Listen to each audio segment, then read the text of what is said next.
So before we start our show this week, we want to show support for a member of the WWE family, which I'm sure all of you have heard of, because it's been in the news a lot.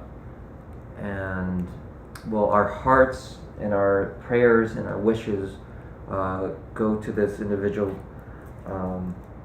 and we just hope he gets better.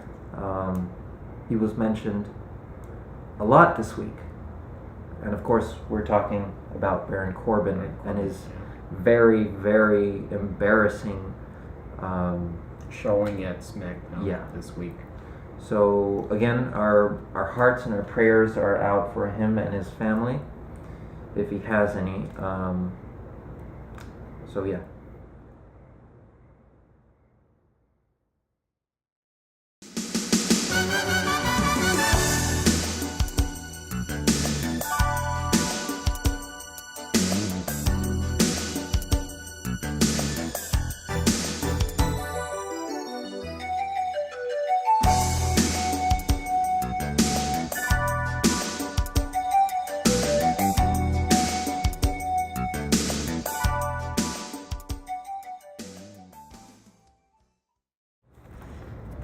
I feel like you're just laughing, but you don't even get what I said. Hello everyone and welcome back to Black Lodge Wrestling. This is the show where we talk about Raw and SmackDown every week until we die. And boy oh boy, this is a good one. Or at least half of it. Hey SmackDown, you piece of shit. We're heading into SummerSlam, and Raw and SmackDown were supposed to sell you on the WWE network this week. I don't know what SmackDown was doing, but Raw did a pretty solid job about it. A lot of talking. A lot of talking on SmackDown. Yeah. Giving some exposition and reasons why we should care. Yeah, well, I think it helped for SmackDown if they had a show where they just talked. Where the sole purpose of the show was to talk. Where wrestlers talked. Yeah, where wrestlers were allowed to talk and further their storylines by themselves. Raw was live from Boston this week. The show opened with a very hot segment where Seth and Dean were going back and forth, not wanting to fist each other, until Sheamus and Cesaro came out and they all started brawling. Finally, this prompted Seth and Dean to work together and find their groove, and they found some of the love that they lost for each other. Yeah, and they found the passion they had. Yeah, definitely. We saw the cracks that were left from the old civilization of the Shield come back to life, and finally the Shield has been reunited partially. There's nothing missing from this. This is the perfect Shield reunion that I think we've all been waiting for. You got I could ask for nothing else. Really, this is what I... Well, I mean, you got Roman left. What? So we finally get the Shield reunion, and this prompts a procrastinating Kurt Angle to finally make that match for the tag team titles. He runs out and he says, "Oh shit, this is my opportunity." He had an epiphany. He had an epiphany. Another match that was sort of up in the air was the Raw Women's title, and this week we had a number one contendership match between Nia Jax and Sasha Banks. First mistake made here by Sasha Banks was that she was born in Boston. And that's a big no-no in the WWE. Don't walk into your hometown expecting to win. I think Vince McMahon gets a hard on watching locals being beat. Well, I get a hard on seeing other stuff getting beat.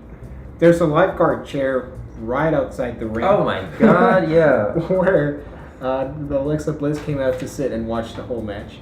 And Corey Graves calls it a throne. No, it's clearly a lifeguard. It's a wooden chair. Yeah, it's a wooden chair. That's no throne. It's a rusty-looking wooden chair. How do you think? How strong do you think the women's championship is going into SummerSlam? Do you think it's something people are actually pumped for, or is I'm it just? actually pumped for it. Oh, okay. I'm more pumped for it than when Bailey was number one contender. Oh, back in wow. August. And I don't mean to shit on Bailey anymore than You don't mean to poo-poo on Bailey. I don't want to poo-poo on Bailey any more than she's already been poo-pooed.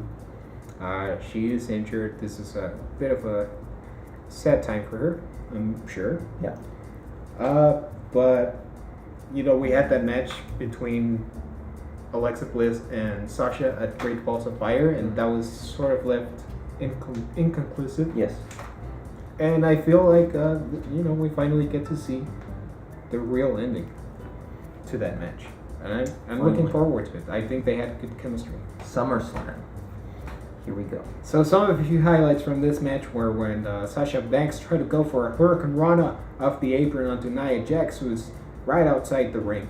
And Nia catches her and slams her against the barricade.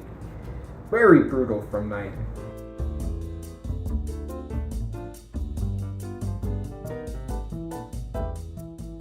The cool thing about Nia, one of the few things I like about her, you are not really sure what her finisher is at the moment. So this match kind of kept me guessing, like, oh no, is Sasha gonna lose here? And I guess that's another plus of the fact that hometown heroes lose every time they fight in their hometown, is that there was a very strong possibility that Sasha would lose in this match. Mm-hmm. But it made the pop even bigger, louder when she actually won. Yeah. We come back and there's a shark cage in the middle of the ring. What is this all about?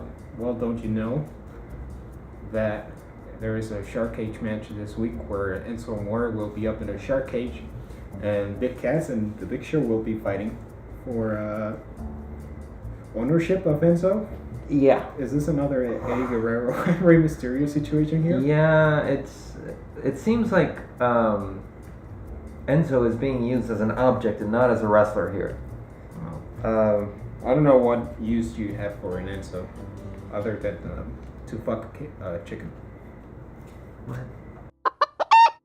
Big Cass comes out to his new Create a Superstar theme song.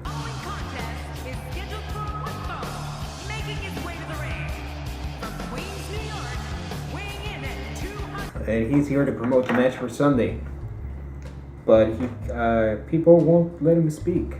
He was doing like the Roman Reigns thing right after WrestleMania, where people were so loud that they wouldn't let him talk. But the people in this crowd weren't that loud. He could have talked if he wanted to, and eventually he did. Yeah. And once he started talking, it went on too long. Too long, and I don't know. It was just like droning on. I think Enzo actually saved the segment a little bit when he came out. He started mocking Big Cass for what he was doing, the whole starting and stopping his promo. Yeah. This Sunday at SummerSlam. Boo! This Sunday at SummerSlam. Shut up! I'll be here all night until you guys let me talk. Okay, you guys keep booing and you won't hear what I'm saying. I'm exaggerating a little bit with the silence. Like I said, the heat was audible. All right, let's You could hear loud boos, but it wasn't to the Roman Reigns level that we saw. And that was After WrestleMania. After WrestleMania. That crowd is a WrestleMania crowd, and you have Roman Reigns ending the career of The Undertaker. Exactly. Which is well earned. Those boos are well earned. Here. So Enzo comes out and he cuts a promo on Big Cass. The heelish Big Cass says, "Come here and face me. Come here and say that to my face." Oh, that's... To which the babyface Enzo replies, "Hey, I'll bring out some little help." And out comes out Big Show. We have the babyface Big Show and the babyface Enzo surrounding the heel Big Cass.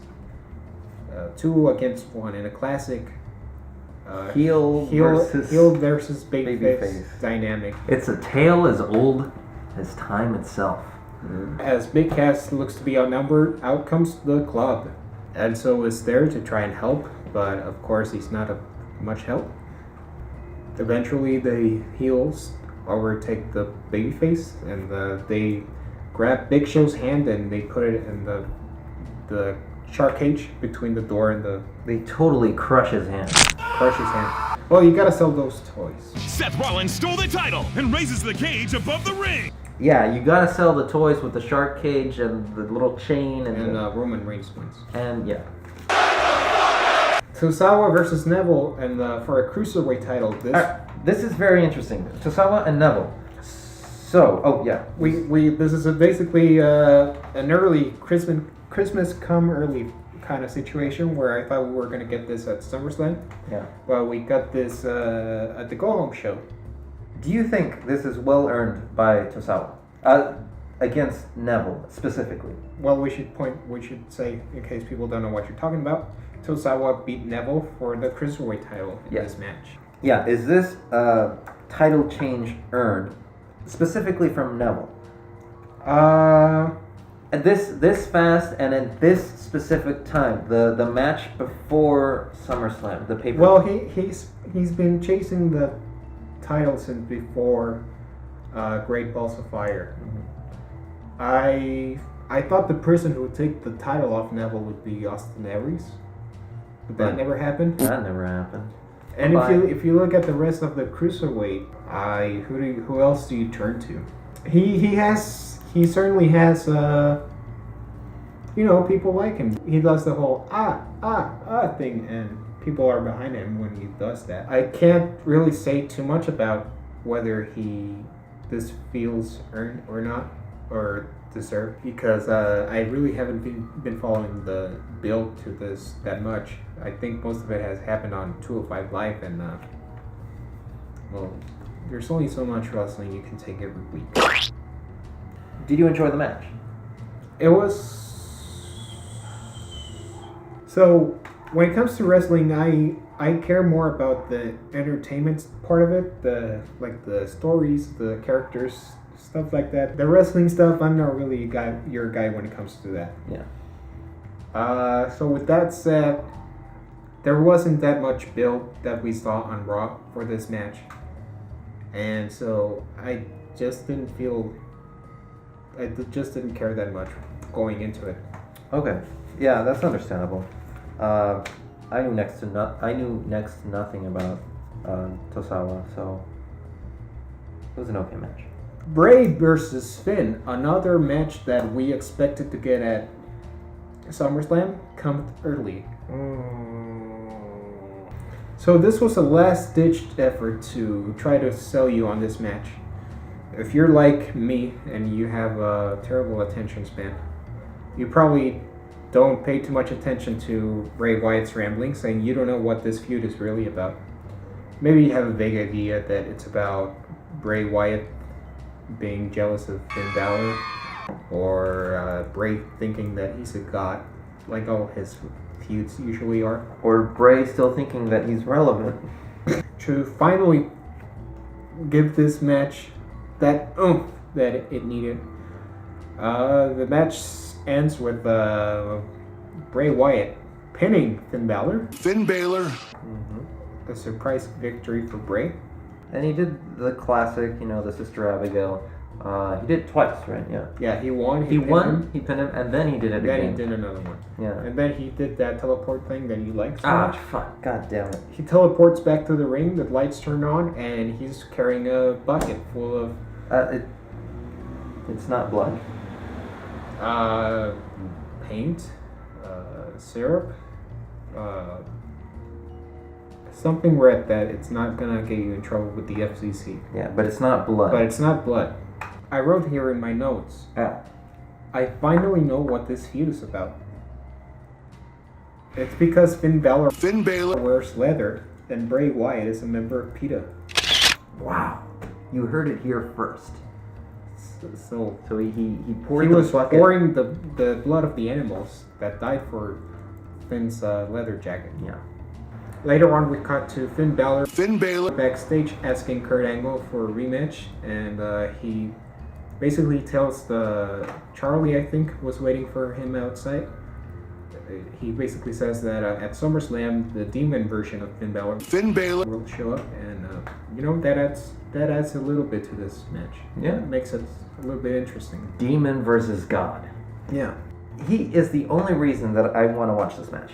Otherwise, I'm really harsh on Bray Wyatt, and I don't know if he really deserves it. He's a fine wrestler, and I'm sure he's a nice guy, but his character has not been used correctly, and his matches have not been booked right. So, and for a really long time, like since WrestleMania. Yeah, since WrestleMania. That's been a long time. I'm afraid the only reason I'm somewhat interested is just purely Finn Balor. Emma versus Mickie James. Earlier in the show, we had Emma complaining about how she was screwed during her match against Sasha Banks, and I don't remember who else was in that match. Mickie points out very, very poignantly that Emma wasn't screwed. She tapped out, but that was still enough reason for her to book a match for later on between the two of them. And I don't know what Emma did to Vince McMahon, but she won. She lost again. Miz versus Jason Jordan. This match doesn't go long as Jason is manhandling the Miz to the point where the Miztourage feels it necessary that they need to interfere. The match ends in the disqualification, and they start beating Jason Jordan to the point where the Hardy Boys come out and help Jason. This match then turns into an impromptu 6-man tag team match, which I like the Hardys. I like Jason Jordan as a wrestler. Maybe he needs a little work in his character. I like the Miz. The Miztourage, they have a ways to go. But this kind of felt like filler, to be honest. Wow. Yeah. Last segment of the night, we have Kurt Angle out in the middle of the ring introducing Brock Lesnar, the Universal Champion. And we see the ring surrounded by security guards. Paul comes out and says, "Let's shoot from the hip." He says that this is an obvious attempt to have Brock Lesnar lose the title without having to get pinned. And he promises that if they lose, they will be leaving the WWE. So I expect Brock Lesnar to be winning this Sunday. Oh, and he's serious about that one. I think this is his excuse to leave. Samoa Joe comes out, and then Braun, then Roman. They don't really get that many words out. This was really a Paul Heyman segment. Up until they all start brawling, and Braun and Brock are the only two standing in the ring. Security guards try to keep them separated, but those wimps from the Performance Center aren't enough. They had to draw the big guns, mainly Lucha, in the form of Kalisto. Make a good lucha thing. God damn! Braun Strowman in one corner, Brock Lesnar in the other. The two separated by tens of wrestlers who won't let them fight. If you want to see this fight, you've got to tune into SummerSlam this week, and that's how you sell a pay-per-view. Mm-hmm. You ain't getting this for free.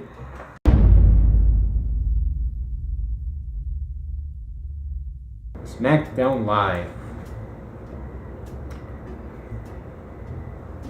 Nice try, SmackDown. You piece of shit. The show opened with the video package promoting the historic match between Jinder Mahal and John Cena later on in the night. One of the biggest matches, one of the biggest main events in SmackDown Live's history. The Singh brothers come out, and I thought to myself, at least we're gonna get this out of the way soon. But nope. They were there to present Jinder, who was there to let people know that they were celebrating India's Independence Day. And you know what? Good on India for that. Congratulations. Congratulations. Happy Independence Day. Happy Independence Day, India. Sincerely from the Black Lodge Wrestling family. But, you know what? USA. There was a big celebration, people dancing. A woman comes out and sings with her beautiful, dulcet voice. Yeah, and everybody's booing as hard as they can. I mean, I don't mean to be too hard on the woman, but she did have a terrible voice. Oh my god. Sorry. She was like 60 years I'm old. sorry. Shinsuke comes out and he says, you know, today may be India's Independence Day, but we are also celebrating Japan's something day. And on Sunday, it's SummerSlam, and I'll become WWE champion. Crowd goes nuts. Looking forward to what happens. Natalya versus Lynch with Naomi on commentary.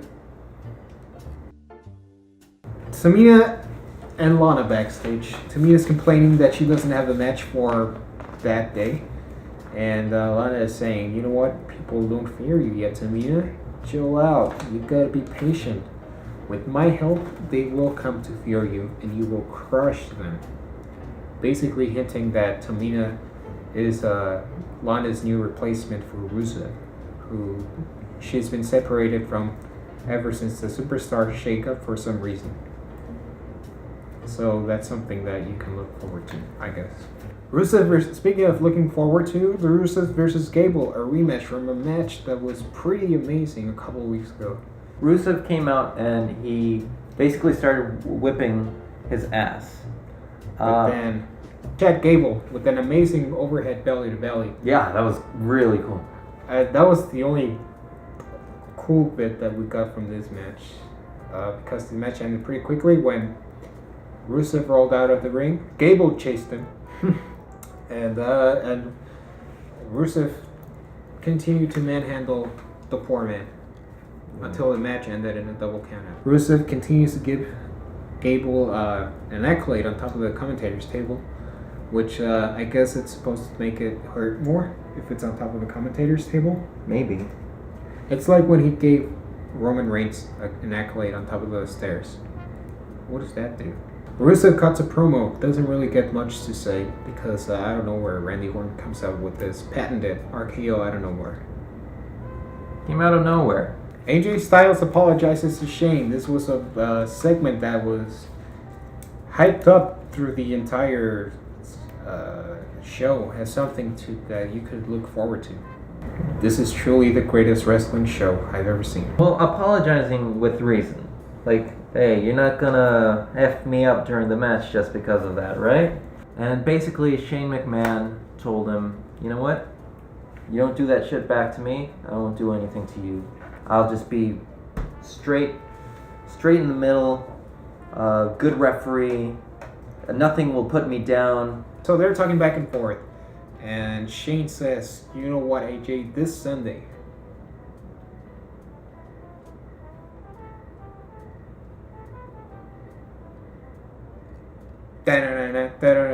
Oh. Someone missed his cue. Kevin Owens comes out to basically stir the pot, and he's basically kissing Shane's ass, saying, you know, Shane, I have nothing but the utmost respect for you. I'm sure that you're gonna call this match down the middle, and I'm glad, and yada yada. Just being a brown noser. Until AJ and Kevin get in a bit of a scuffle. AJ almost hits Shane. Yeah. Shane stops him. And as they're arguing, Kevin Owens from behind tries to super kick AJ. AJ ducks and hits Shane instead. So this segment, I have a bit of a problem with it. We haven't had a clean match between AJ and Kevin Owens. Yeah.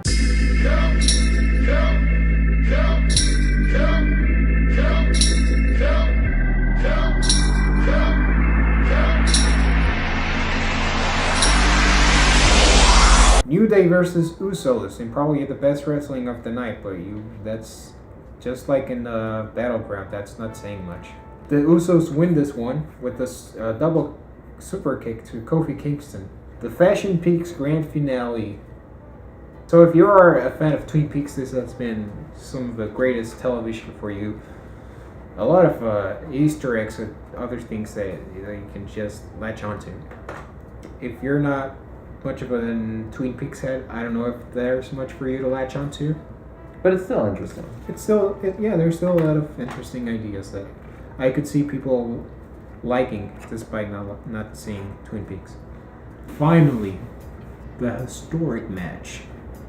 16-time champion John Cena against WWE champion Jinder Mahal.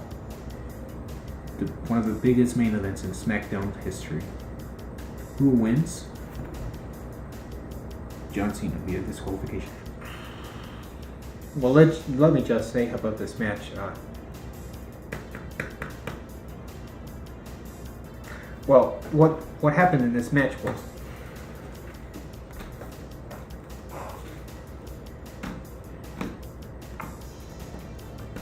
Let's just get to the point. no one's talking about this match. They're talking about what happened after the match.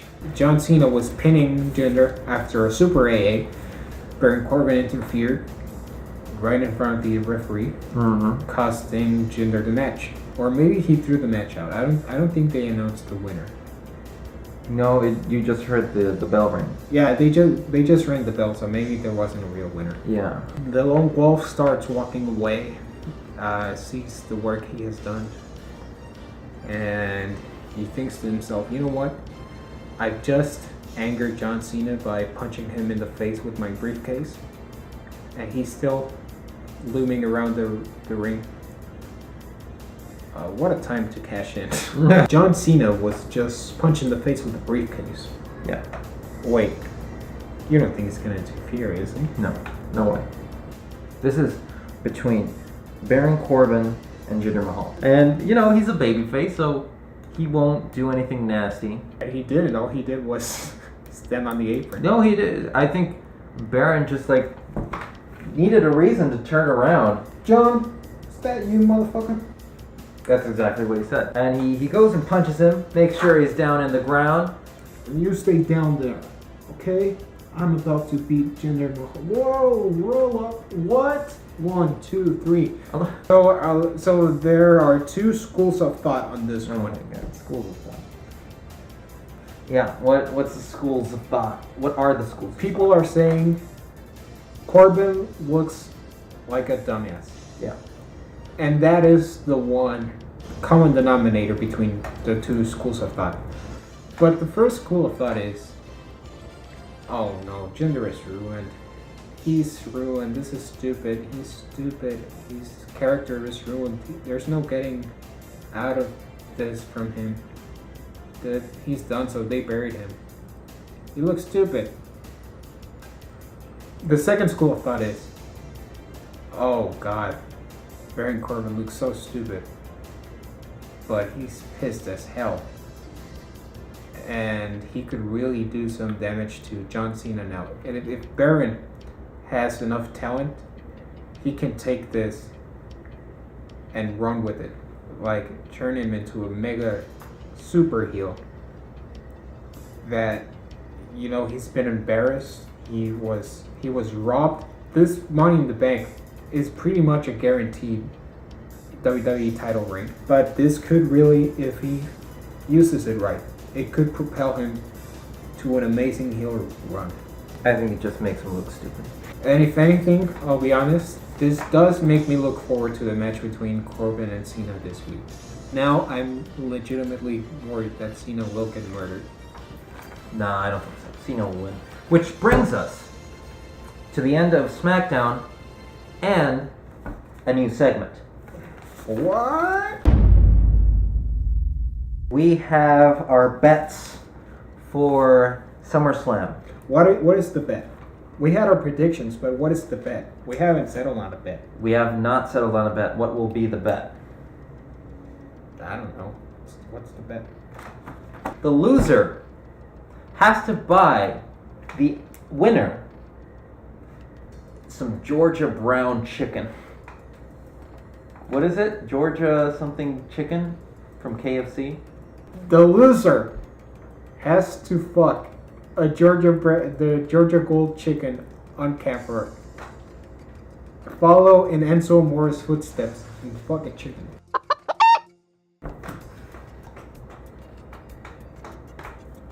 So, Universal title. You've got. I've got Braun Strowman. Why do you have Braun Strowman? I honestly don't think it's gonna be Brock Lesnar. I honestly think this is his excuse to leave WWE. Well, I picked Brock Lesnar, and here's my reason. His contract goes all the way to WrestleMania, and he's one of the only two people who have defeated the Undertaker at WrestleMania.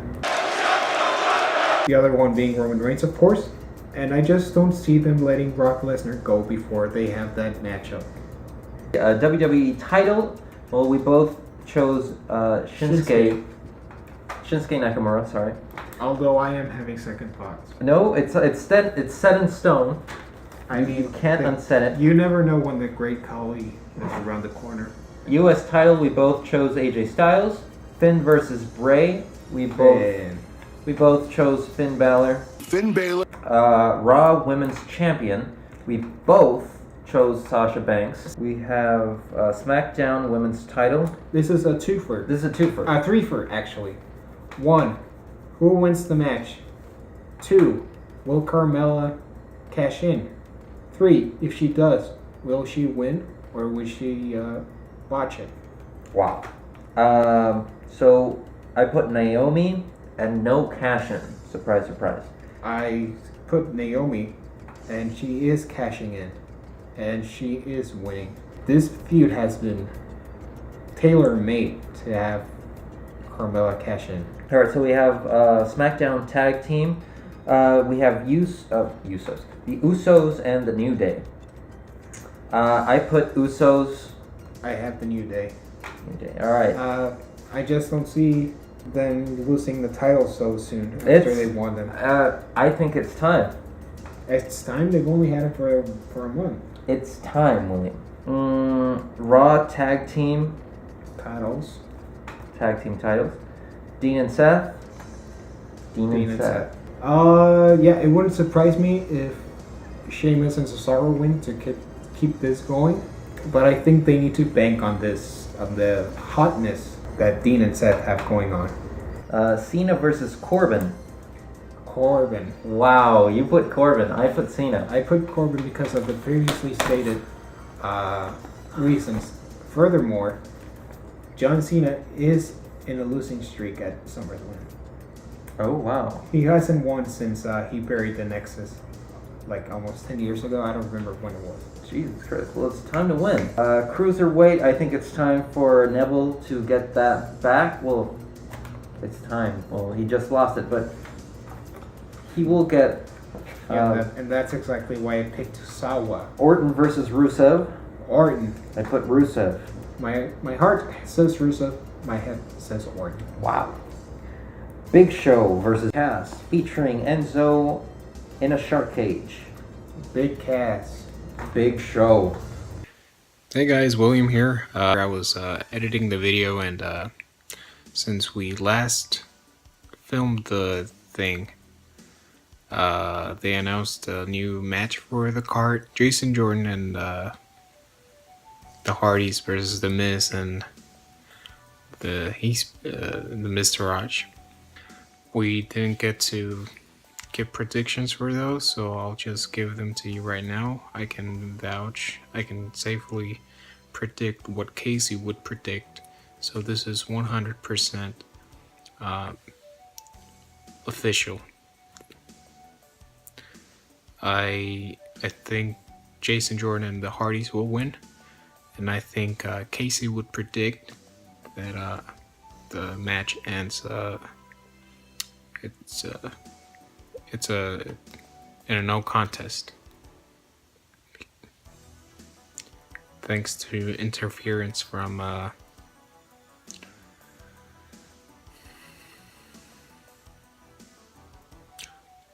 returning Undertaker. That's a bold prediction from Casey, but I know that's what he would do. And this is official. This counts as part of the predictions. Thank you. And that's it. Tune in next week to see William fuck a chicken.